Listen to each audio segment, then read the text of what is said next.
هكذا لعبة. عودوا إلى السنغال، لعنة الله عليكم، لا نريد شيئا.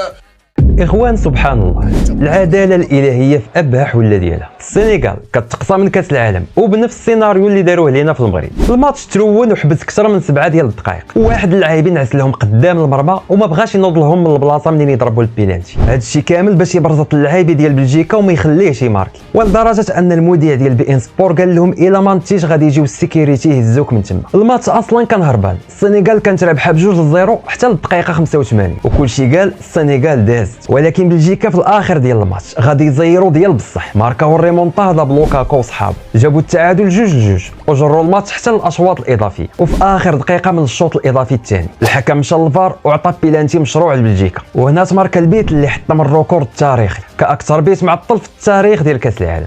الدراري اللي تفرجوا في الماتش، واش ما فكراتكمش هاد اللقطه بوالو؟ هاد البلان فكرنا كاملين في داكشي اللي دارت السنغال ضد المنتخب ديالنا في الفينال ديال كاس افريقيا. تماك ملي تحسب لينا بيلانتي مشروع في الدقيقه 90 ناضوا وخرجوا كاملين وبغاو ينسحبوا، لدرجه اللعاب ديالنا ابراهيم دياز اللي جايبينه من ريال مدريد شوكا وما بقى فاهم والو. وهاد الناس نكاري الخير فاش كانوا عندنا عطيناهم احسن استقبال. الفنادق 5 ديال النجوم والماكله ديال الشاف وراحتهم كامله، وفاش مشاو الميريكان تصدموا بالواقع، فنادق عاديه ومشاكل لوجيستيكيه لدرجه اللعابه ولاو كيكومونديو الماكله من التطبيقات. والسؤال اللي كيدور دابا وكيتطرح بقوه، علاش ضد بلجيكا ما انسحبتوش وخرجتوا من التيران بحال كيف درتوا ضد المغرب؟ علاش ما خرجش المدرب ولا رئيس الاتحاد ديالكم ويقول التحكيم بيع ولا عاطيه لبلجيكا الماتش؟ بكل بساطه الجواب باين، حيت هذه الفيفا ماشي الكاف، وحطوا فيها النيت الصور ديال انسحاب السنغال في كاس افريقيا كتحذير. القانون الجديد كيقول خطوه وحده برا التيران كتعني خساره ب3-0 فورا، عقوبات كحله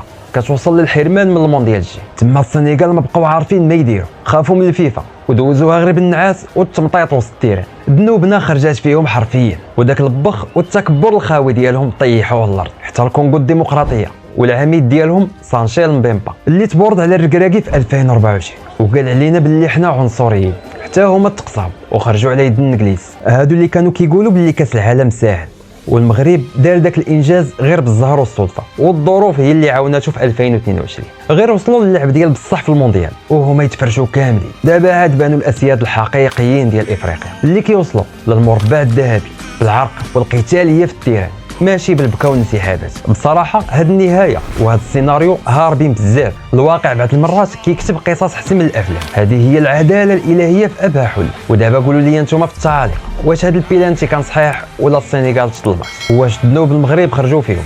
وما تنساوش ديروا لايك وتشتركوا في القناه وبارطاجيو، ونتلاقاو في الفيديو الجاي مع مزيد من التفاصيل.